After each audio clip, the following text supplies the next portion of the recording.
Teka, kilala kita. Hindi ba ikaw yung taong nabangga yung mukha sa truck? Hanga ako sa'yo, Badong. Lumalakad ka ng nag-iisa. Bakit naman hindi? Malinis ang konsensya ko. At saka wala akong atraso sa mundo. Ano ang dapat ko ikatakot? Walang atraso. Hindi ka panilabutan sa sinabi niya.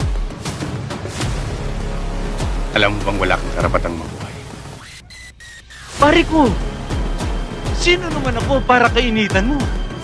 Wala naman ako atraso sa iyo. At saka, small time lang naman ako. Barya-barya.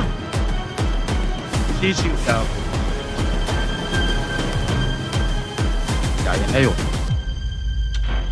going straight ako.